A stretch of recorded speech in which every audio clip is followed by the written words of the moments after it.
Hello! Welcome to the Tour of Pleasure here in the Enchanted Kingdom of Hermione. I am the Lord Chamberlain of the Enchanted Kingdom, Zipgun. And we got a whole series of videos going, but we've revived a thread that was sort of dormant for a while. I am that sucker, and boy oh boy have I been that sucker lately. And I got gripped in the maw of a rediscovery of the band Jethro, Tull. And luckily for me, the powers that be, by which I mean probably Ian Anderson, and the good people at Chrysalis Records, which is a label he basically helped build, they have decided to put out definitive versions of all of their records, it appears. I don't care about all of them, but I do care about 4. And I've done the preview. Well, I've actually done 3. I've done them out of sequence. I might delay one. But today I've done Stand Up, which is my favorite. A fantastic box set. I mean, I did Benefit, my second favorite. Excellent. Really great. And then I bought Thick as a Brick because it was in the store and it was cheap. So I bought it. And then I thought, well, I got to get Aqualung. So I bought Aqualung. I bought it through the evil Amazonians. I think it was $60 Canadian, and it was here in 2 days. I mean, wow, what's not to like, eh? And it continues in the tradition of the other 3 that I bought. In that, it is a Steven Wilson project, and Steven Wilson projects always contain a remix that is very faithful to the original mix, I find. If you get these, they come with DVDs that feature things like, and this is really nerdy, you get a flat transfer from the original stereo master of the album in 9624 LPCM stereo, which if you're some kind of weirdo nerd, you can put that into your studio and you can remaster it. You can do whatever you want with it. Or you can just play it the way it sounded when they made it. The original 1974 quad mix, probably why I bought this really, as 4.1. They've figured out how to take the bass, I guess. A flat transfer. Okay, yeah. Now, so disc 1 is Aqualung, a Steven Wilson stereo remix, and it's the album from start to finish. That's it. Disc 2 is the associated 1970 and 71 recordings. Now, a Steven Wilson stereo remix for most of it, but a flat transfer of a record that I was almost unaware of, and which is the Life is a Long Song 5-song EP, which came out just after Aqualung. And it came out in Britain as a 5-song 7-inch, I think it was 33 RPM EP. It didn't show up here in North America until it was included on the Living in the Past box set, which was double album, which was considerably later. And it was kind of easy to miss on that because that was such a odds and sods.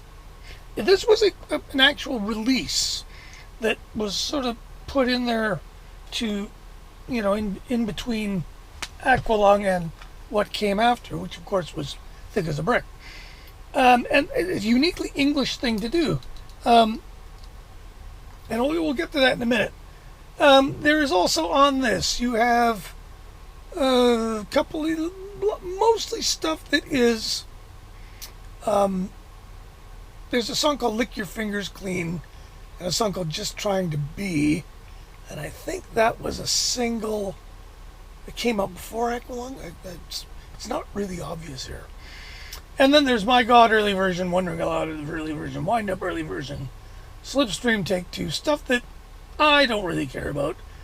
Complete junkies for this record will like this. Then there is the Life is a Long Song EP. Now, and of course at the end, as always, the Reprise Radio advert, which is, if you'll notice the other ones I've said, these were the brainchildren of Stan Cornyn at the Warner Brothers Creative Services office. This one I remember is not particularly, he might not have done this one. I don't think he actually personally did them by this point, but his office came up with the idea for these. And a lot of them, they want to be funny, but they're not funny. At least not nowadays. Not in 2025. Maybe back in 1969 or 70. And so, why did I buy this? Well, I wanted to get the book.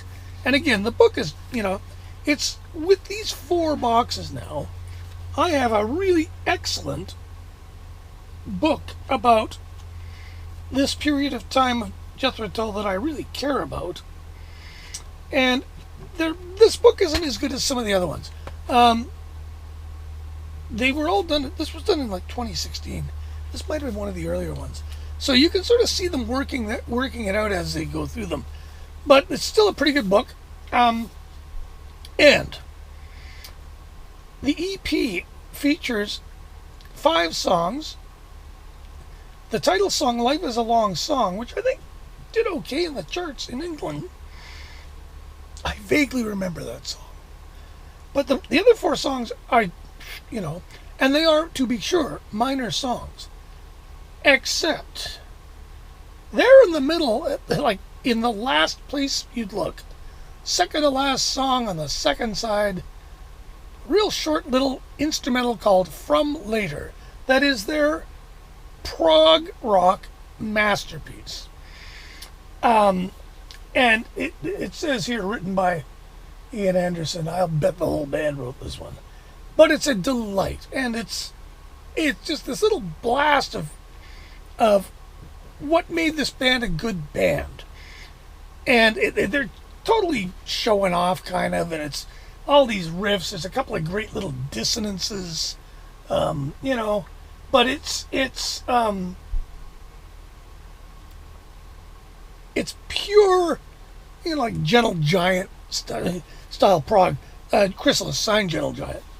They were very much kindred spirits. So that's really great, and I was really happy to get this, because literally I had forgotten about this whole thing. I barely knew about it, to be honest. Because back in the day, and I mean back when I was a kid, Living in the Past came out with this beautiful puffy cover, but it was expensive. And the title song, which came out in North America much, much later than in England, as a single, and it was a pretty big single in North America. But it's kind of not really a rockin' song. So it wasn't my favorite song. And so when Living in the Past came out, by then I was getting a little bit tired of these guys. And so I never bought it when it came out. A friend of mine bought it. Simon Hopper bought it. Hi, Simon. Now, what excites me about this, other than the fact that it's the last word in stereo, is it comes with Aqualung remixed in 5.1 surround and presented in DTS by, and these mixes, I do believe, were all by Steven Wilson. But you also get on the other DVD, there's 2 DVDs in this, for Aqualung remixed in 5.1, all the associated recordings in 5.1, 7 tracks remixed in 5.1. I don't think From Later is one of them, which is sad. And then 10 remixed. Anyway, every audio thing. But the one that I really dig is... and there's also a promotional film for Life is a Long Song, which I haven't seen yet, with remixed stereo soundtrack. Interesting. I bought this because it has the original 1974 quad mix. They've modified it from 4.0 to 4.1, probably by filtering all the bass into the 0.1. Now, the reason why this is cool is because the quad mix of this on LP is something of a white, what do you want to call it, a unicorn. I've never seen a copy of it. I know it existed. Part of the problem was that back in the day, quadraphonic, what label you were on would determine what type of quadraphonic you came out in. So if you were on CBS or EMI, you'd come out on SQ Quad. If you were on anything RCA or Warner Brothers Electro-Atlantic, and this is oversimplifying it, but all those labels were CD4, Quadradisc, completely different type of quad. Now, the weird thing is that Chrysalis, at this point in North America, was doing most of its business through Warner Brothers, which made it, if it was going to do quad, it was going to be in CD4. However, if I remember right, in England, it ended up on EMI, which was SQ. Anyways, the bottom line is, about a year after the record came out, it was determined, and this would have been, what, 74 mix, a couple of years after it came out. But they decided, okay, quads, we're not sure, but quads started to take off. We need a quad mix of the big Jethro Tull album. So, and I forget the guy's name who does it. It's here somewhere. Original quad mix by. Doesn't say who does it. It says in here. Apparently, Anderson oversaw it. Now, this mix is really different from the stereo mix. They have added an extremely unpleasant reverb to almost everything. And it's a great example of they tried to improve it by changing it. And it's terrible. It's bloody awful. The great thing is that I looked up on Discogs a copy of the actual vinyl CD4 Quadradisc, and there's a picture of the cover of one of the copies for sale, and there's a sticker on it that says, "The producer of this recording has determined that it should only be played on quadraphonic equipment." And this is really interesting because one of the fallacies about CD4 quadraphonic was that it was perfectly compatible with stereo equipment. And this wasn't actually quite true. The problem with CD4 is that the rear channel information is carried in carrier frequencies that are way above human hearing capabilities, and you needed a gizmo to decode these frequencies, bring them down to audible frequencies, and put them in the rear channels. If you had a regular stereo cartridge, which cut off about 22,000 cycles, it couldn't even read these signals. So there was no way, even if you just did a full back mix into stereo, there was no way you were even getting that stuff. So a CD4 record on a regular stereo sometimes sounded really weird and didn't sound right. And so I think it's really interesting that Anderson put that sticker on the record. He didn't quite come out and say, these are not fucking compatible, because that might have gotten people in the higher-ups mad at him, because they kept claiming over and over, oh, completely compatible. Well, they weren't. The SQ ones were, because they were simply phase, and phase could just be normalized in stereo. And in fact, everything, you could carry everything in SQ in a stereo signal. CD4, not so much. It was more discrete, had better separation.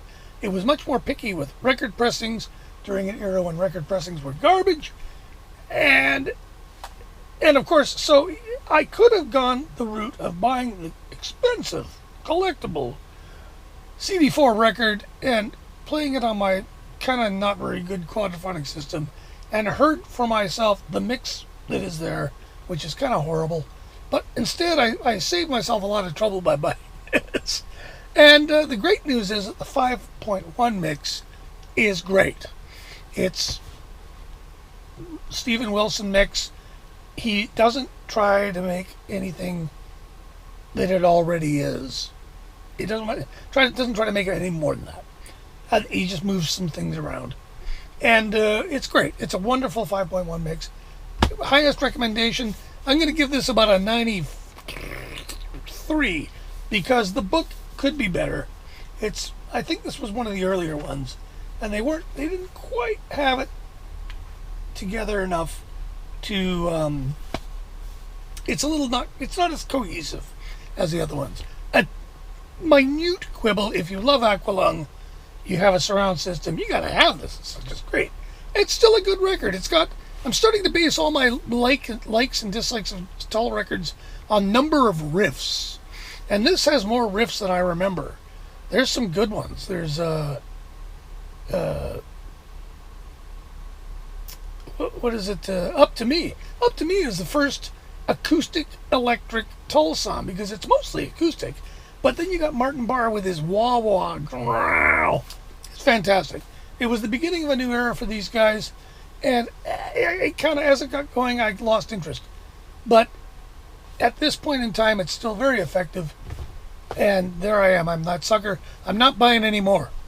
I'm not, unless I have some kind of epiphany. My next step in the Tull journey, I've done all the heavy lifting so far now, but I'm going to go back one by one, and I know I can do it just by going on YouTube or whatever. And I'm going to listen to every subsequent record. I got a few of them back at the studio. I think I still have You Never Too Old to Rock and Roll. I might have. Anyways, I'm going to listen to them all. I know I'm going to count the riffs. We're going to have a riff count at the end, I think. My dear friend, the Ram Ace, has given me a copy of JT.com, which I gave a listen to, and it wasn't as horrible as I thought it might be. So we'll talk about that and other stuff, but that'll be later. I'm going to take a bit of a break from the Tull. I got other stuff. Oh boy, I got new things to show you. By golly. Thanks for watching, and don't forget, like and subscribe and all of that great stuff that gets me eyeballs. And if you have a comment, feel free to comment. Even if you think I'm an idiot, I like it when people tell me that. I need a laugh sometimes. Take care of each other. If you haven't, well, by the time this comes out, it'll be all over. So, but here's hoping that the future holds better things than the past. We'll talk to you later.